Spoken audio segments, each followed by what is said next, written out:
CPM നേതാവ് Shri AK ബാലനാണ് ഇന്ന് news 18 കേരളയുടെ മീറ്റ് ദ ലീഡർ പരിപാടിയിൽ പങ്കെടുക്കുന്നത്. നമസ്കാരം ശ്രീ AK ബാലൻ. എന്തായാലും LDFന്റെ ഇത്തവണ ഒരു അജണ്ട സെറ്റ് ചെയ്യാനായിട്ട് പറ്റിയിട്ടില്ല എന്ന് തോന്നുന്നു. ശരിയാണ്, ഭരണ നേട്ടങ്ങൾ ജനങ്ങളിലേക്ക് എത്തിക്കാൻ ശ്രമിക്കുന്നുണ്ട്. പക്ഷേ ഒരു രാഷ്ട്രീയ അജണ്ട സെറ്റ് ചെയ്തിരിക്കുന്നത് കോൺഗ്രസ് ആണ്. കാരണം അവരൊരു ഡീൽ ആരോപണം കൊണ്ടുവന്നു. പക്ഷെ അതിനേക്കാൾ സുവർണ അവസരം CPMന്റെയും LDFന്റെയും കയ്യിൽ ഉണ്ടായിരുന്നു. UDFന്റെ ഈ ന്യൂനപക്ഷ വർഗീയതയെ താലോലിക്കുന്നു എന്ന് ഉള്ള കാര്യം, അത് ആക്ഷേപമായി എന്തുകൊണ്ട് ഉന്നയിക്കാൻ വൈകി?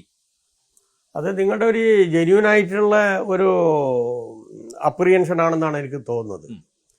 അതായത് അടിസ്ഥാനപരമായി ഞങ്ങൾ ഈ തെരഞ്ഞെടുപ്പിലെ രാഷ്ട്രീയ മുദ്രാവാക്യം എന്ന് പറയുന്നത് RSSകാരാൽ നിയന്ത്രിക്കപ്പെടുന്ന NDAയും ജമായത്തെ സഹായിക്കുന്ന UDFും ആ രണ്ട് ശക്തികൾക്കുമെതിരായിട്ടുള്ള, അതായത് വർഗീയതയുമായി ബന്ധപ്പെട്ടുകൊണ്ട് പ്രകടമായി തന്നെ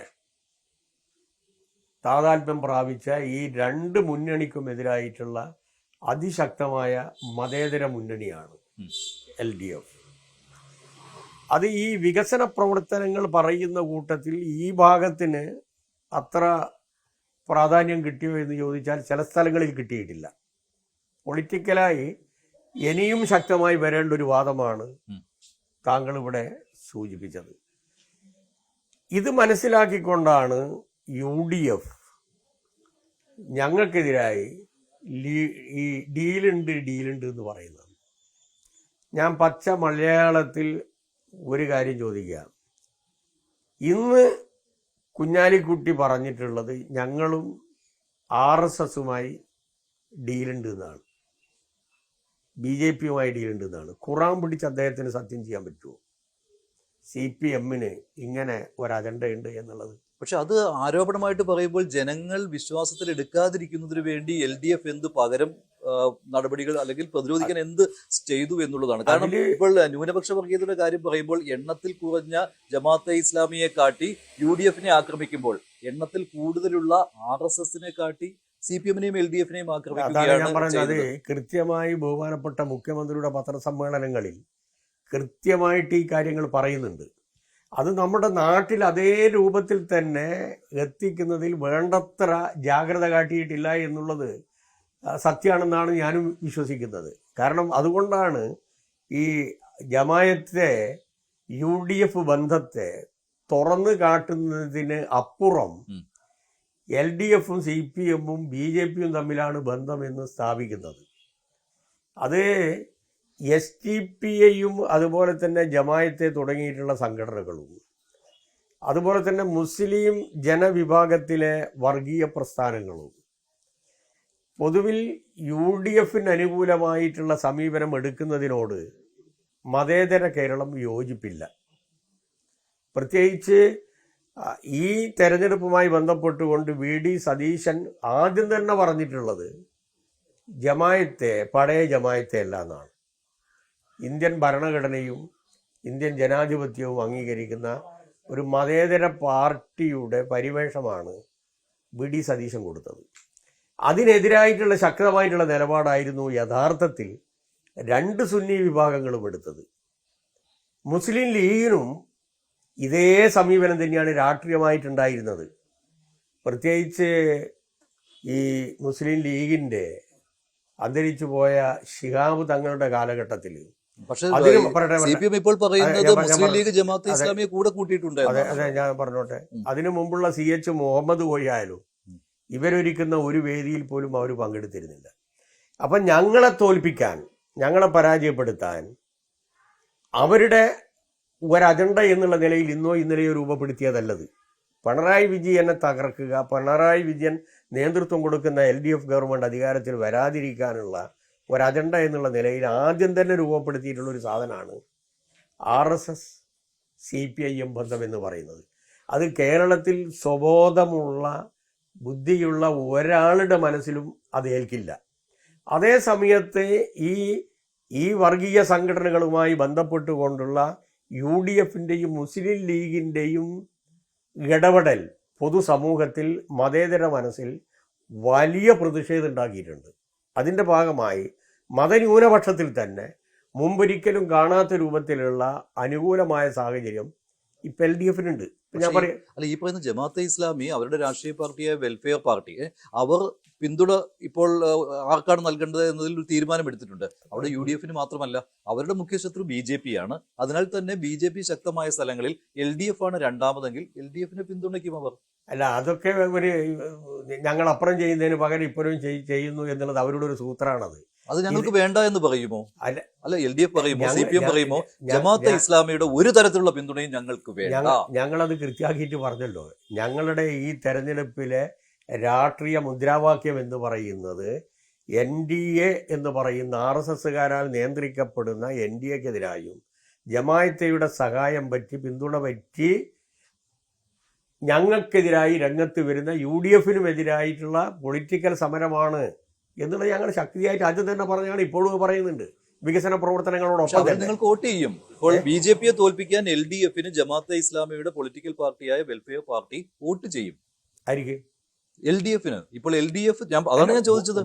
വോട്ട് എന്ന് പറയുന്നത് പല കാലഘട്ടത്തിലും ഞങ്ങൾക്ക് പലരും തന്നിട്ടുണ്ട്. ഞങ്ങൾ വോട്ട് വേണ്ടാന്ന് പറഞ്ഞിട്ടുള്ള ഒറ്റ കാര്യത്തിലാണ്. തലശ്ശേരി ലഹള നടക്കുന്ന സമയത്ത് സഖാവ് EMS RSSന്റെ വോട്ട് വേണ്ട എന്ന് അന്നത്തെ പ്രത്യേക സാഹചര്യത്തിൽ പറഞ്ഞിട്ടുണ്ട്. ഞങ്ങൾക്ക് വോട്ട് വേണ്ട നിങ്ങളുടെ എന്ന് പറയാൻ ഭരണഘടനാപരമായിട്ട് നമുക്ക് എന്താ അധികാരം? പക്ഷെ അവർ വർഗീയവാദികളാണ്. അല്ല, ഞാൻ പറയുന്നത് വർഗീയവാദികളായാൽ പോലും അവർ നിയന്ത്രിക്കുന്ന സംഘടനയിൽ ബഹുഭൂരിപക്ഷം ജനങ്ങളും വർഗീയവാദികളല്ല. അതിനകത്ത് എനിക്കൊരു ക്ലാരിറ്റി വേണം. കാരണം എന്ന് വെച്ചാൽ അവർ പരസ്യമായിട്ട് ഇങ്ങനെ പിന്തുണ നൽകുകയാണ്. UDFനാണ് ഞങ്ങളുടെ പിന്തുണ, പക്ഷേ BJP ജയിക്കാതിരിക്കാൻ ഞങ്ങൾ LDFനെയും പിന്തുണയ്ക്കും. അവിടെ UDF വീക്കായിട്ടുള്ള സ്ഥലങ്ങളിൽ അത് ഞങ്ങൾക്ക് വേണ്ട, ഞങ്ങൾക്ക് ജമാഅത്തെ ഇസ്ലാമിയുടെ പിന്തുണ വേണ്ട എന്ന് LDF പറയുകയാണെങ്കിൽ അതിന് മതേതര മനസ്സുകളിൽ കൂടുതൽ സ്ഥാനം കിട്ടും. അതായത് കൃത്യമായി ഞങ്ങളുടെ പൊളിറ്റിക്കൽ മുദ്രാവാക്യം കൃത്യമായിട്ട് ഞങ്ങൾ പറഞ്ഞിട്ടുണ്ട്, അതിനിതിൽ കൃത്യമായിട്ടുണ്ട്. അതുകൊണ്ടാണല്ലോ ഞങ്ങൾ കഴിഞ്ഞ പഞ്ചായത്ത് തെരഞ്ഞെടുപ്പിലും ജമാഅത്തയുടെ രാഷ്ട്രീയ സമീപനത്തിനെതിരായി ശക്തമായിട്ടുള്ള നിലപാടെടുത്തത്. കഴിഞ്ഞ തെരഞ്ഞെടുപ്പിലുണ്ടായി, നിങ്ങൾ വിചാരിക്കണ്ട. അതെ, ഈ തെരഞ്ഞെടുപ്പിലും കഴിഞ്ഞ തെരഞ്ഞെടുപ്പിലും ജമാഅത്തയുമായി ബന്ധപ്പെട്ടുകൊണ്ടുള്ള കാര്യത്തിൽ ഒരേ നയം തന്നെയാണ് ഞങ്ങൾ എടുത്തിട്ടുള്ളത്. കഴിഞ്ഞ തെരഞ്ഞെടുപ്പിലും ജമാഅത്തെ ഇവർക്ക് പിന്തുണ കൊടുത്ത സമയത്ത് ശക്തമായ ഭാഷയിൽ കഴിഞ്ഞ 2021 തെരഞ്ഞെടുപ്പിൽ ഞങ്ങൾ ജനങ്ങളോട് പറഞ്ഞിട്ടുണ്ട്. പക്ഷെ അതിനേക്കാളും കടന്ന് UDF എന്തായി, ഏതാണ്ട് ഒരു മുന്നണിയിലെ ഘടകകക്ഷിയെ പോലെ ജമാഅത്തെ അവർ സ്വീകരിച്ചു. ആ സമയത്താണ് ശക്തമായിട്ടുള്ള നിലപാട് ബഹുമാനപ്പെട്ട മുഖ്യമന്ത്രിയും പാർട്ടിയും എടുത്തത്. ആ നിലപാടുമായി ബന്ധപ്പെട്ടുകൊണ്ട് മുന്നോട്ട് പോകുന്ന സമയത്ത് ഈ വികസന പ്രവർത്തനങ്ങൾ പറയുന്നതോടൊപ്പം തന്നെ ഈ രാഷ്ട്രീയ പ്രശ്നങ്ങൾക്കും അതിശക്തമായിട്ടുള്ള മുൻതൂക്കം കൊടുക്കണം എന്നുള്ളത് ഞങ്ങളുടെ നയമാണ്. ഇന്നലെ തന്നെ വിജയരാഘവൻ PB മെമ്പർ നിങ്ങൾ ശ്രദ്ധിച്ചിട്ടുണ്ടാവുമല്ലോ, വിജയരാഘവൻ ശക്തമായി പറഞ്ഞല്ലോ. അക്കാര്യത്തിൽ യാതൊരു സംശയവും ഇല്ല.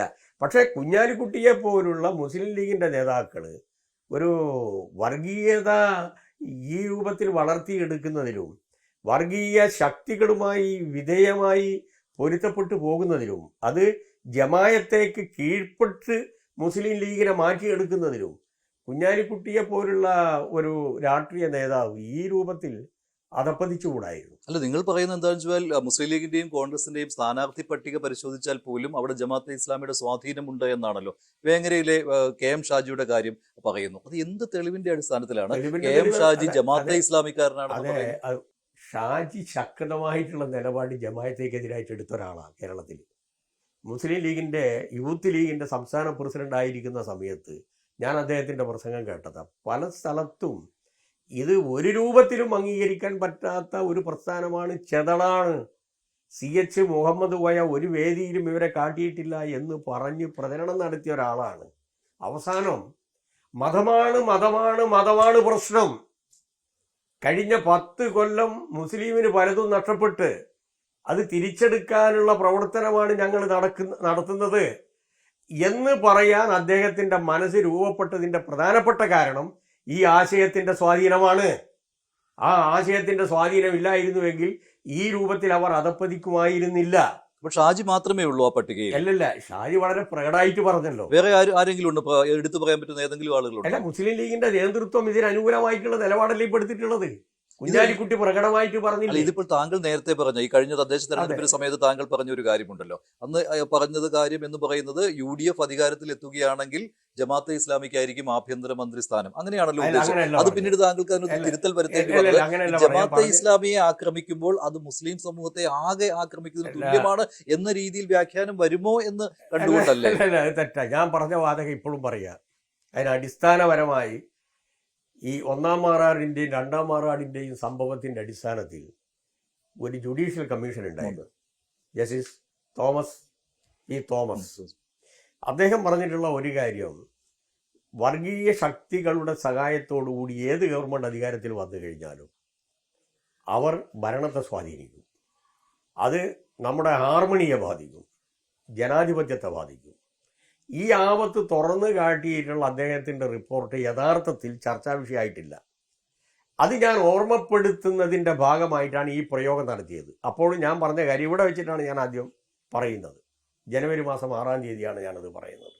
ഞാൻ അന്ന് പറഞ്ഞൊരു കാര്യം, വർഗീയ ശക്തികളുടെ സഹായത്തോടുകൂടി UDF അധികാരത്തിൽ വന്നാലും LDF വന്നു കഴിഞ്ഞാലും അവർ സ്വാധീനിക്കും. നമ്പർ 1. നമ്പർ 2, ജമായത്തെ പോലുള്ള സംഘടനകളുടെ സഹായത്തോടു കൂടിയിട്ടാണ് UDF അധികാരത്തിൽ വരാൻ പോകുന്നതെങ്കിൽ ആഭ്യന്തരമടക്കം അവർ നിയന്ത്രിക്കും. ഇങ്ങനെയാണ് ഞാൻ പറഞ്ഞ വാചകം. അത് പറയാൻ കാരണം, മാറാട് കമ്മീഷൻ റിപ്പോർട്ടുമായി ബന്ധപ്പെട്ടുകൊണ്ടുള്ള ജസ്റ്റിസ്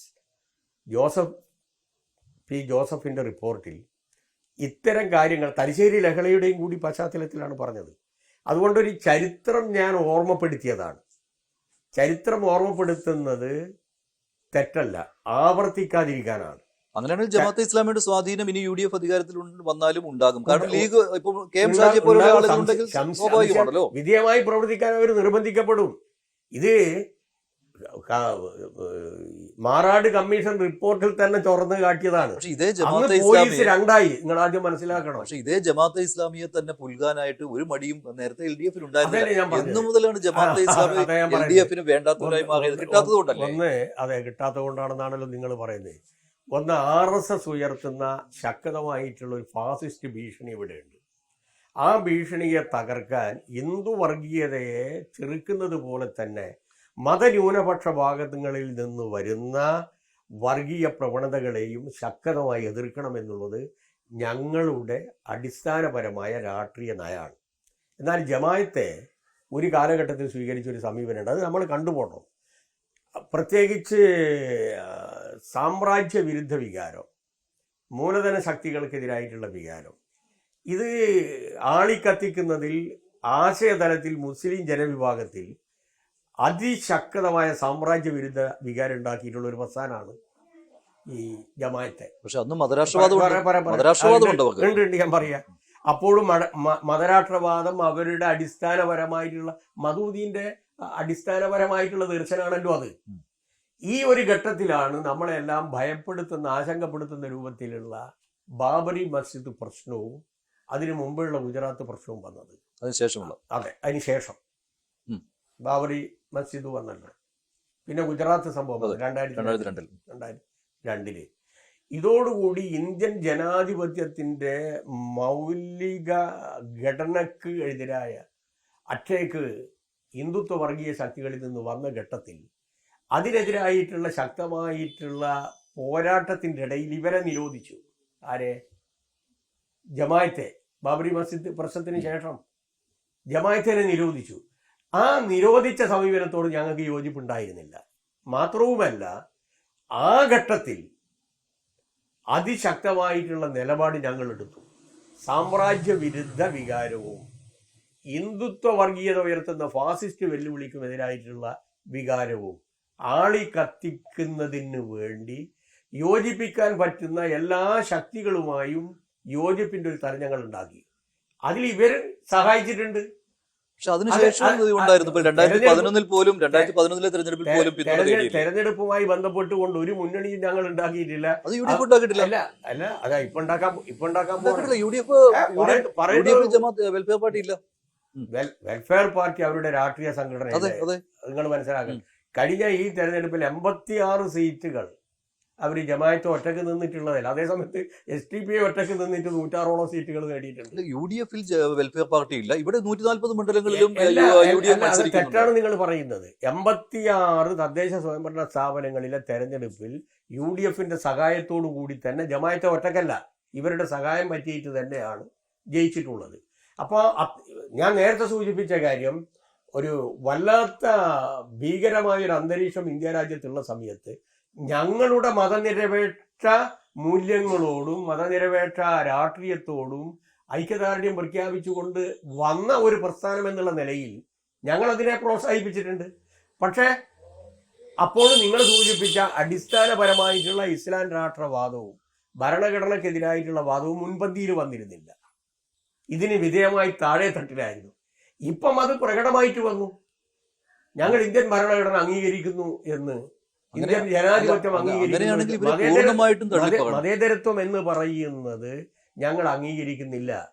അത് RSS പറയുന്നത് പോലെ തന്നെ കപട മതേതരത്വമാണ് എന്ന് പറയുന്ന ഒരു സ്ഥിതി ഇപ്പോഴുമുണ്ട്. അതവർ തിരുത്തട്ടെ, പ്രശ്നമില്ല. അല്ല, ബി ജെ പി നമ്പർ 1 ശത്രുവായിട്ട് ജമാഅത്തെ ഇസ്ലാമിയും കാണുന്നുണ്ട്, LDFും അങ്ങനെ കാണുന്നതാണല്ലോ. അപ്പോൾ BJPക്കെതിരെയുള്ള പോരാട്ടത്തിൽ LDFനെ സഹായിക്കുമ്പോൾ വേണ്ട, ഞങ്ങൾ നേരിട്ടോളാം BJP, നിങ്ങളുടെ സഹായം വേണ്ട എന്ന് പറയുന്നില്ല. ഞങ്ങള് RSSനെയും സംഘപരിവാറിനെയും നേരിടുന്ന ഘട്ടത്തിൽ മതനിരപേക്ഷ ജനാധിപത്യ ബോധമുള്ള എല്ലാവരെയും അവരുടെ സഹായം ഞങ്ങൾ സ്വീകരിക്കും. SDP മതനിരപേക്ഷ ജനാധിപത്യ ബോധമുണ്ടോ? അവർ പ്രഖ്യാപിച്ചു കഴിഞ്ഞാൽ ഞങ്ങൾ അവരെ എല്ലാം സ്വീകരിക്കും. പക്ഷെ അവർ പിന്തുണയ്ക്കും LDFനെ. അല്ല, പിന്തുണച്ചോട്ടെ, പിന്തുണക്കേണ്ട വേണ്ടെന്ന് ഞങ്ങൾക്ക് പറയാൻ പറ്റും. പിന്തുണക്കുന്ന മതേതര പ്രസ്ഥാനത്തിന് അങ്ങനെ പറയാമല്ലോ, നിങ്ങളുടെ പിന്തുണ വേണ്ട. മുൻപ് SDP വോട്ട് വേണ്ട എന്ന് ഒരു ഘട്ടത്തിൽ UDF പറഞ്ഞിട്ടുണ്ട്, VD സതീശൻ പറഞ്ഞിട്ടുണ്ട്. അതെ, VD സതീശൻ ഇപ്പോഴല്ല കേട്ടോ. VD സതീശൻ ഇപ്പൊ പറയുന്നതും അന്ന് പറയുന്നതും രണ്ടും രണ്ടാണ്. ഇപ്പം അദ്ദേഹം പ്രകടമായിട്ട് തന്നെ ഒരു മുന്നണിയുടെ ഭാഗമായി സ്വീകരിച്ചിരിക്കുകയാണ്. അങ്ങനെ സ്വീകരിക്കുന്ന ഘട്ടത്തിൽ ഇവർക്ക് പഴയ സ്വഭാവമല്ല ഉള്ളത്. പക്ഷെ ഇപ്പോൾ കൂടുതലായിട്ടും, ഇപ്പോൾ കഴിഞ്ഞ ദിവസം മുഖ്യമന്ത്രി പിണറായി വിജയൻ തന്നെ പറഞ്ഞ കാര്യമാണ് VD സതീശനെതിരെ അദ്ദേഹത്തിന്റെ RSS ബന്ധം. 2006 ആ ഗോൾവാക്കർ ചടങ്ങിൽ പങ്കെടുത്ത കാര്യമുണ്ടല്ലോ, അനുസ്മരണ ചടങ്ങിൽ പങ്കെടുത്ത കാര്യം, അത് വെച്ചുകൊണ്ട് വല്ലാതെ ഒരു ആക്രമണം സതീശന് നേരെ നടത്തുന്നുണ്ട്. എന്തിനാണ് സതീശനെ ഒരു RSSകാരൻ എന്നൊരു RSS പിന്തുണയിൽ ജയിച്ചു വരുന്നയാൾ എന്ന ഇമേജ് ഉണ്ടാക്കുവാൻ ശ്രമിക്കുന്നത്? അയാൾ രണ്ട് ധ്രുവത്തിലുള്ള ഈ രണ്ട് ശക്തികളെയും കൂട്ടി യോജിപ്പിക്കുന്നതിൽ കോൺഗ്രസിലെ മറ്റാരേക്കാളും സമർത്ഥമായി കരുനീക്കങ്ങൾ നടത്തിയിട്ടുള്ള ഒരാളാണ് സതീശൻ. അതിനുള്ള പ്രധാനപ്പെട്ട കാരണം അദ്ദേഹത്തിന് മുഖ്യമന്ത്രി ആകണം എന്നുള്ളതാണ്. മുഖ്യമന്ത്രി ആകുന്നതിന് വേണ്ടി ഏത് വഴിവിട്ട മാർഗവും അദ്ദേഹം സ്വീകരിക്കും. RSSുമായി ഇവിടെ ഇപ്പൊ കൂട്ടുകെട്ടുണ്ടാകിയില്ല. മലമ്പുഴ, ഞാൻ പറയുന്നത് മലമ്പുഴ കോൺഗ്രസിന്റെ സ്ഥാനാർത്ഥിയായിട്ട് കോൺഗ്രസിന് ആളില്ലാത്തത് കൊണ്ടാണോ? ഞങ്ങളുടെ പാർട്ടിയിൽ അപ്രസക്തമായിട്ടുള്ള പാർട്ടി മെമ്പറായിട്ട് നടപടിയെടുത്ത ഒരു ആളെയല്ലേ അവർ പിടിച്ചിട്ട് സ്ഥാനാർത്ഥിയാക്കിയത്? വോട്ട് കൊടുക്കാൻ പാലക്കാട് പറയട്ടെ, ഏതാളാണ് അവിടെ വോട്ട് കൊടുക്കാൻ പോകുന്നത്? കഴിഞ്ഞ തെരഞ്ഞെടുപ്പിൽ തന്നെ അറിയപ്പെടുന്ന കോൺഗ്രസ്സുകാരനെ നിർത്തിയിട്ട് കോൺഗ്രസിന്റെ 10% വോട്ട് BJPക്കാണ് പറഞ്ഞത്. അപ്പോൾ അവിടെയുള്ള ഡീലിന്റെ പ്രധാനപ്പെട്ട കാരണം ഈ സുരേഷിനെ നിർത്തിയത് തന്നെ കോൺഗ്രസിനെ സഹായിക്കാൻ വേണ്ടിയിട്ടാണ്. പക്ഷെ ഈ പറയുന്ന ഡീലിനേക്കാൾ ശക്തി കൂടുന്നത് കോൺഗ്രസ് പറയുന്ന ഡീലിനാണ്. അല്ല, അത് നിങ്ങൾ ഉണ്ടാക്കി കൊടുക്കുന്ന ഡീലാണ്. അതായത് ഈ ഡീല് നമ്മൾ കാണുകയല്ലേ. കാരണം എന്താ വെച്ചാൽ അതിൽ സത്യസന്ധത CPMനും പറയാനില്ല. ഞാൻ പറയട്ടെ, ഇപ്പോൾ RSSുമായിട്ട് CPM കൂട്ടുകൂടിയിട്ടില്ലേ, BJPയുമായിട്ട് കൂട്ടുകൂടിയിട്ടില്ലേ? നമുക്ക് പ്രകടമാണല്ലോ കോൺഗ്രസിനെ താഴെ ഇറക്കാൻ വേണ്ടി 89 എന്താണ് നടന്നത്? 89 നടന്നല്ലോ. 89 രാജീവ് ഗാന്ധി സർക്കാരിനെ താഴെ ഇറക്കാൻ VP സിംഗിന് പിന്തുണ കൊടുത്തത് ആരാണ്? ഇതൊക്കെ ഉണ്ടായതല്ലേ. ഒരു ഉദാഹരണം മാത്രം ഞാൻ പറഞ്ഞു. പക്ഷെ മനസ്സിലാക്കേണ്ട ഒരു കാര്യമാണ്, നിങ്ങളുടെ മുമ്പിലുള്ള 2 ഉദാഹരണമുണ്ടല്ലോ, ഞാൻ വേറെ എവിടെയും പോകുന്നില്ല. തിരുവനന്തപുരം നേമത്ത് 33,000 വോട്ട് കിട്ടിയ കോൺഗ്രസ് 13,000ലേക്ക് താണിച്ച് 20,000 വോട്ടാണ് മറച്ചു കൊടുത്തത്. 1000 2000 അല്ല, 20,000-ഓളം വോട്ട്. കണ്ണ് തള്ളിപ്പോയില്ലേ 13,000ലേക്ക് കോൺഗ്രസ് താഴുക എന്നുള്ളത് നേമത്ത്. ഈ തൃശ്ശൂരിൽ MP ആയി ഈ നമ്മുടെ സിനിമാ നടൻ സുരേഷ് ഗോപി ലോകസഭയിലേക്ക് എത്തിയത് ആരുടെ സഹായത്തോടു കൂടിയാ? 84,000 വോട്ടല്ലേ തിരിച്ചു കൊടുത്തത്? 84,000 വോട്ട്. ഇവിടെ സുരേഷ് ഗോപിയെയും നേമത്ത് ഒ രാജഗോപാലിനെയും BJPക്ക് വേണ്ടി നിയമസഭയിലും പാർലമെന്റിലേക്കും എത്തിച്ചത് ഏത് പാർട്ടിയാണ്? എന്നിട്ട് അത് മൂടി വെച്ചു. പഴയ ചരിത്രത്തിലേക്കൊന്നും ഞാൻ പോകുന്നില്ല. വടകരി ആയാലും ബേപ്പൂരായാലും നമ്മൾ കണ്ടതാണ്. പ്രകടമായിട്ട് തന്നെ മുന്നണിയായിരുന്നല്ലോ. പഴയ ചരിത്രം നോക്കിക്കഴിഞ്ഞാൽ ഇവിടെ AKGക്കെതിരായിട്ട്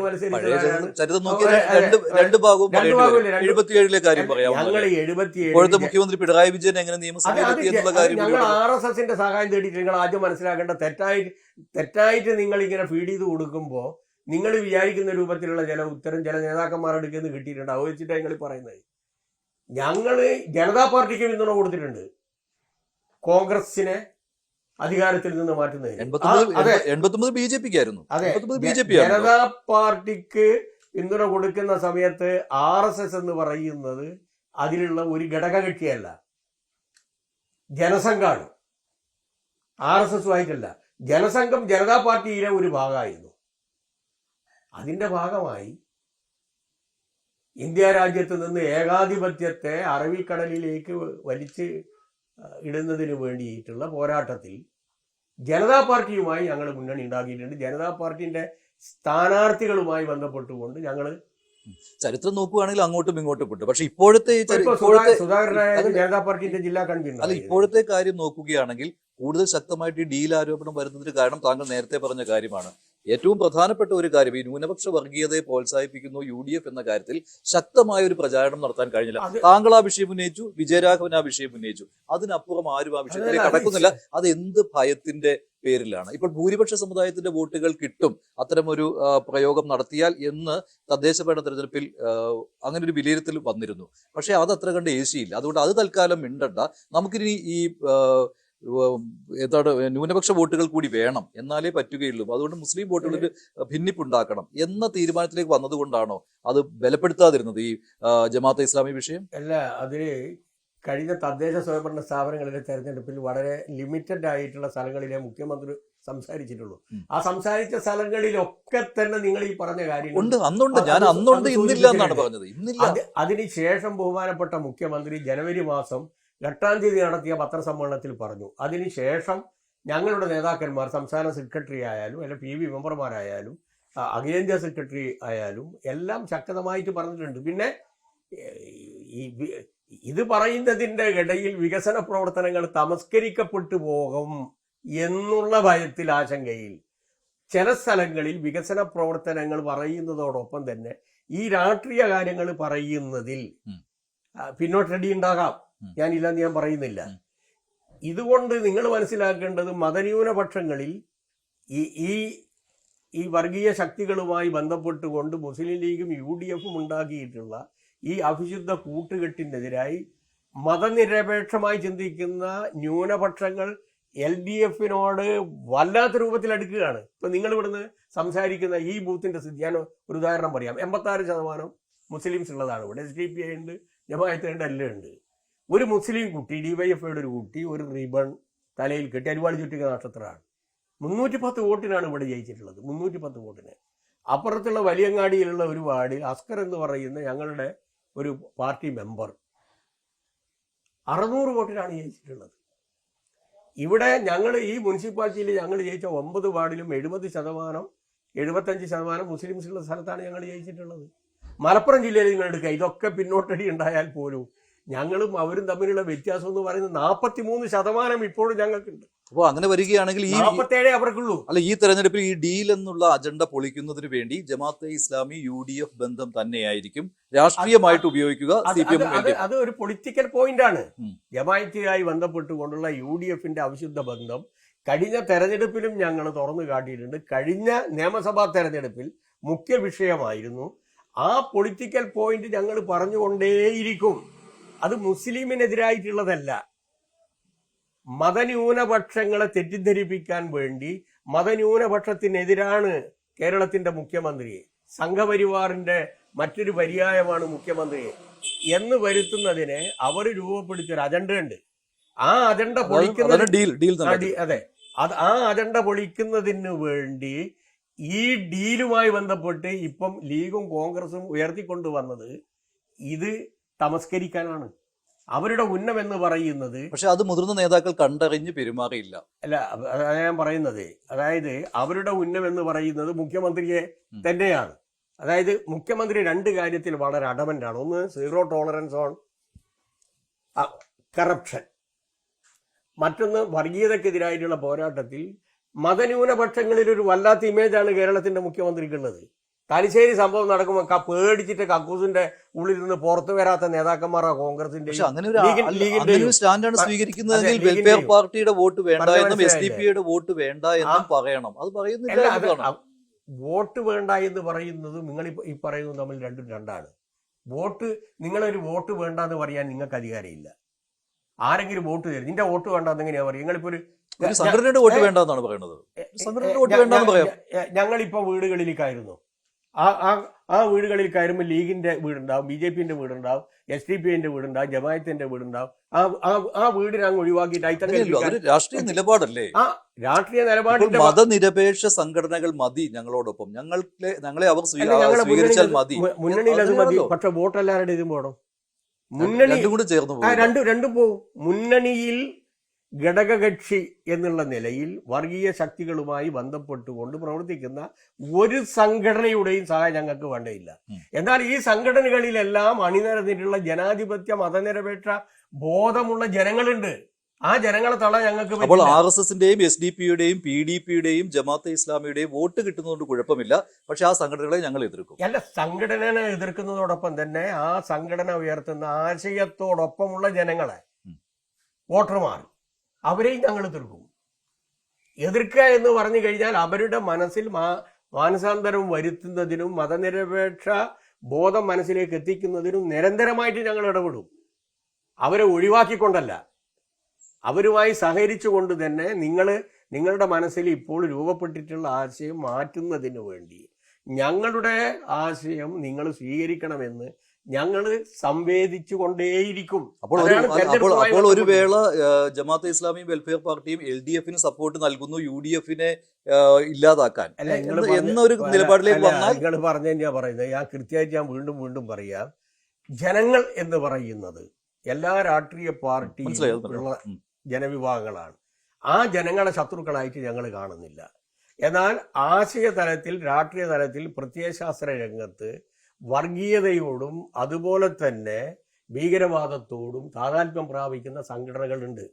ആ സംഘടനകളോട് ഒരു രൂപത്തിലും ഞങ്ങൾക്ക് യോജിക്കാൻ കഴിയില്ല. ആ സംഘടനകൾ അവരുടെ നിലപാട് മാറ്റിക്കഴിഞ്ഞാൽ ഞങ്ങളുടെ നിലപാട് ഞങ്ങൾ പുനഃപരിശോധിക്കും. ഇവിടെ ജമാഅത്തുമായി ബന്ധപ്പെട്ടുകൊണ്ടുള്ള പ്രശ്നം ഒരു കാലഘട്ടത്തിൽ കോർപ്പറേറ്റ് ശക്തികൾക്കും വർഗീയ ശക്തികൾക്കും മൂലധന ശക്തികൾക്കും സാമ്രാജ്യത്വ ശക്തികൾക്കും ഹിന്ദുത്വം ഉയർത്തുന്ന വർഗീയ ശക്തികൾക്കും എതിരായ നിലപാട് അവരെടുത്തു. ഇല്ലാന്ന് ഞാൻ പറയുന്നില്ല.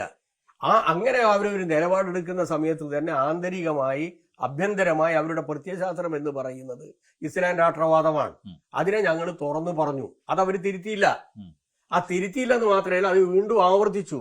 ആ ഘട്ടത്തിലാണ് ശക്തമായിട്ടുള്ള നിലപാട് ഞങ്ങൾ അവരോട് എടുത്തിട്ടുള്ളത്. ആ നിലപാട് തന്നെയാണ് ഇപ്പോഴും ഞങ്ങൾ തുടർന്നു പോകുന്നത്. ശരി, കൃത്യമായിട്ട് അതാണ് ജനങ്ങളുടെ മുന്നിലേക്ക് എത്തിക്കാൻ ശ്രമിക്കുന്നത്. ശരി, നന്ദി.